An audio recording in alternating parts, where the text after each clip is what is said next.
Hello दोस्तों, बीबी sir UK में आपका फिर से स्वागत है। तो शुरू करते हैं आज का वीडियो।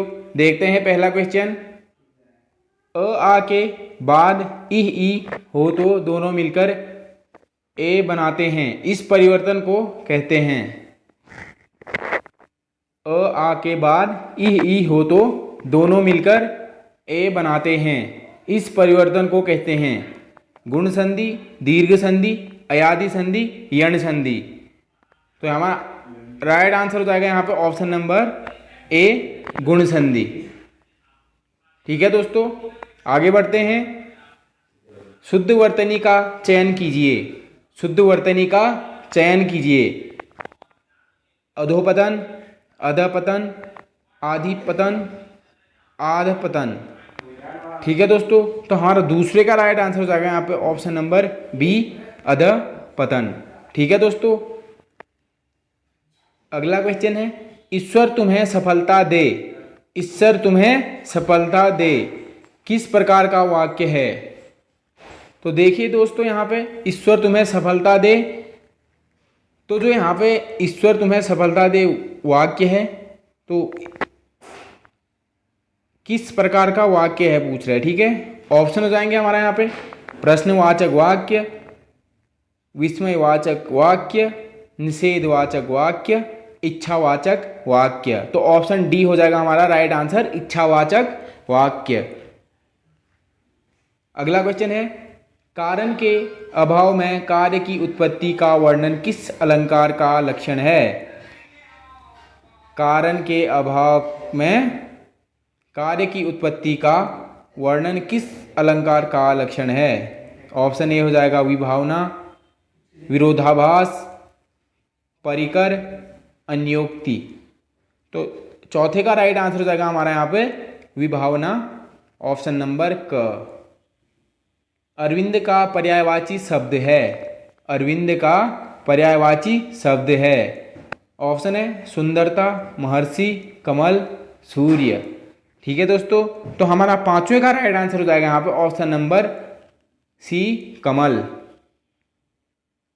आगे बढ़ते हैं छठे क्वेश्चन पर। सत धन भावना, सद्भावना में कौन सी संधि है? देखिए दोस्तों, सद्भावना का संधि विच्छेद भी किया हुआ है, सत धन भावना। तो इसमें संधि बतानी है। ऑप्शन हो जाएंगे स्वर संधि, दीर्घ संधि, घोष संधि, विसर्ग संधि। तो हमारा यहाँ पर राइट आंसर हो जाएगा छठे का ऑप्शन नंबर। देखिए दोस्तों, यहाँ पर ऑप्शन तो दिया नहीं है, तो इसमें हो जाएगा हमारा व्यंजन संधि। ठीक है दोस्तों, व्यंजन संधि।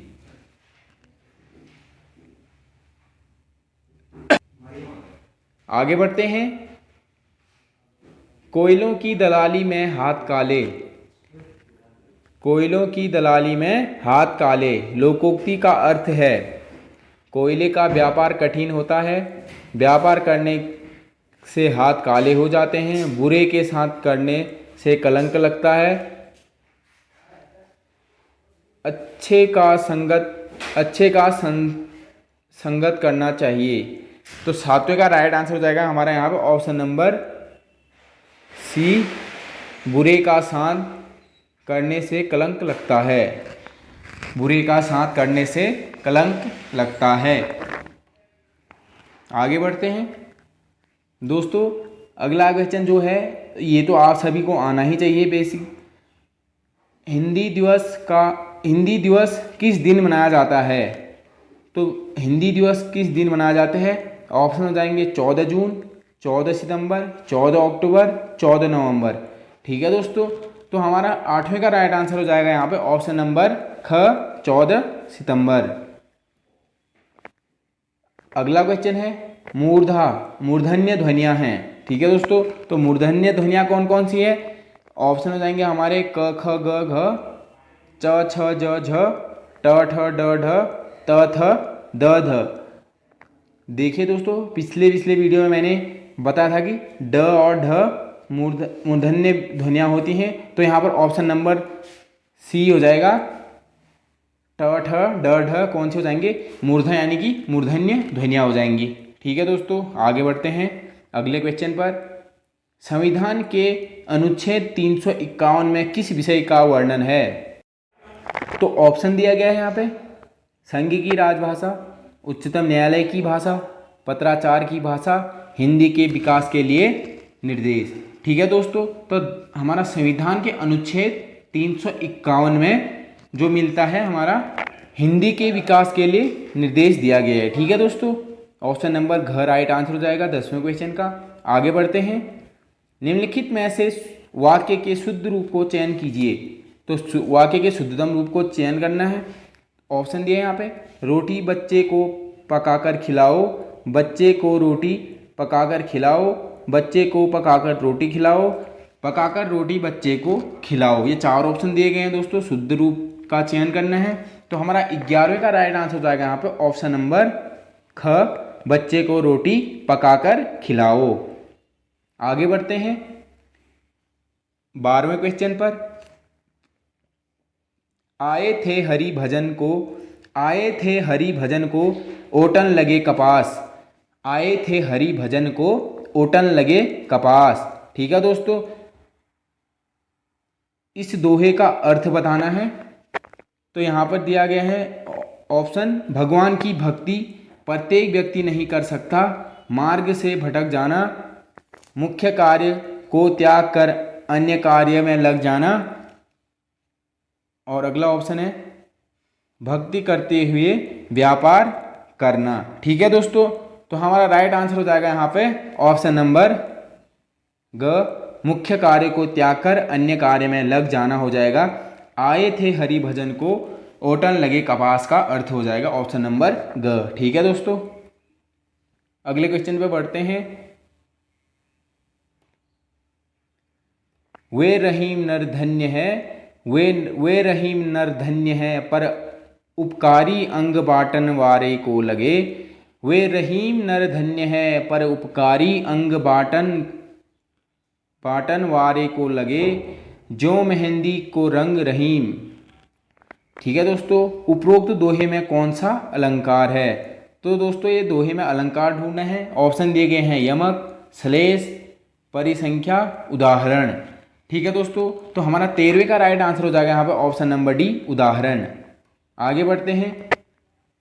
प्रमुख मात्रिक छंद है, प्रमुख मात्रिक छंद है। ऑप्शन दिए गए हैं अहीर, चौपाई, बरवे, भुजंगा, इंद्रप्रजा, दोहक। उपयुक्त दोनों इनमें से कोई नहीं। तो हमारा 14वें का राइट आंसर हो जाएगा यहाँ पे ऑप्शन नंबर क, अहीर, चौपाई, बरवे। ठीक है दोस्तों, आगे बढ़ते हैं। नीचे दी गई काव्य पंक्तियों के रचयिता हैं। तो जो यहाँ पर नीचे कुछ पंक्तियाँ दी गई हैं, इसके रचयिता ढूंढने हमें। तो देखिए, राम तुम मानव हो ईश्वर नहीं हो क्या, राम तुम मानव हो ईश्वर नहीं हो क्या, विश्व में रमे हुए सब कहीं नहीं हो क्या। तो राम तुम मानव हो ईश्वर नहीं हो क्या, विश्व में रमे हुए सब कहीं नहीं हो क्या। तो इस पंक्ति के रचयिता ढूंढना है। मैथिली शरण गुप्त, जयशंकर प्रसाद, महादेवी वर्मा, अयोध्या से उपाध्याय, हरिओद। ठीक है, तो हमारा 15वें का राइट आंसर हो जाएगा यहाँ पे मैथिली शरण गुप्त। ऑप्शन नंबर क राइट आंसर हो जाएगा। आगे बढ़ते हैं। तन मन धन से तुम्हारी रक्षा करना चाहता हूँ, तन मन धन से तुम्हारी रक्षा करना चाहता हूँ। ठीक है, वाक्य में विराम चिन्ह लगेंगे। ठीक है दोस्तों, वाक्य में विराम चिन्ह लगेंगे। कौन कौन से विराम चिन्ह लगेंगे दोस्तों? तन मन धन से तुम्हारी रक्षा करना चाहता हूँ मैं। तो ऑप्शन है यहाँ पे 4 ऑप्शन दिए गए हैं। तो हमारे यहाँ पर 16वें का राइट आंसर हो जाएगा ऑप्शन नंबर ग। ठीक है दोस्तों, कौन सा लगेगा? कॉमा और पूर्ण विराम। ठीक है दोस्तों, कॉमा और पूर्ण विराम। आगे बढ़ते हैं। निम्नलिखित में से महादेवी वर्मा द्वारा लिखित रेखाचित्र कौन सा है? 4 ऑप्शन दिए गए हैं यहाँ पे। तो इसमें से एक रेखाचित्र महादेवी वर्मा द्वारा लिखा गया है। तो देखते हैं कौन सा है। पहला है रेखाएं और चित्र सेकंड है रेखाएं बोल उठी, अतीत के चलचित्र रेखाचित्र। ठीक है, 70वां का तो यहाँ पर राइट आंसर हो जाएगा, महादेवी वर्मा द्वारा लिखित रेखाचित्र है अतीत के चलचित्र, ऑप्शन नंबर सी। आगे बढ़ते हैं। आंतरिक तथा बाह्य स्रोतों से यह ज्ञात हुआ कि संवत 1535 की वैशाख शुक्ल पंचमी को सिही नामक ग्राम एक बालक का जन्म हुआ, वह बालक था। देखो, बाह्य और आंतरिक स्रोतों से ज्ञात हुआ कि संवत 1535 में वैशाख शुक्ल पंचमी की सिही नामक ग्राम में एक बालक का जन्म हुआ, वह बालक था सूरदास, कबीरदास, तुलसीदास, केशव। तो हमारा 18वें का राइट आंसर हो जाएगा ऑप्शन नंबर क सूरदास। तो हमारा राइट आंसर हो जाएगा यहाँ पे ऑप्शन नंबर क सूरदास। आगे बढ़ते हैं। जिस बीमारी का ठीक होना संभव न हो, जिस बीमारी का संभव होना ठीक न हो, उसे वाक्य के लिए सही शब्द चुनिए। तो यहाँ पर शब्द दिए गए हैं, टीका विकट, असाध्य, भयानक, घातक। तो जिस बीमारी का ठीक होना संभव न हो, तो उसके लिए क्या प्रयोग करेंगे यहाँ पे? तो 19वें का राइट आंसर हो जाएगा हमारा असाध्य, ऑप्शन नंबर ख। ठीक है दोस्तों, आगे बढ़ते हैं 20वें क्वेश्चन पर। प्लुत स्वर कहते हैं, प्लुत स्वर कहते हैं जिनका उच्चारण नासिक्य से किया जाता है, जिनका उच्चारण गाकर किया जाता है, जिनके उच्चारण में दीर्घ स्वर से अधिक समय लगता है, और जिनके उच्चारण किया जाना संभव नहीं। तो 20वें का राइट आंसर हो जाएगा हमारा यहाँ पर ऑप्शन नंबर सी, जिनके उच्चारण में दीर्घ स्वर से अधिक समय लगता है, क्या कहलाते हैं? प्लुत स्वर कहलाते हैं। ठीक है दोस्तों, तो ठीक है दोस्तों, मिलते हैं अगले वीडियो में। तब तक के लिए जय हिंद, जय भारत, जय देवभूमि।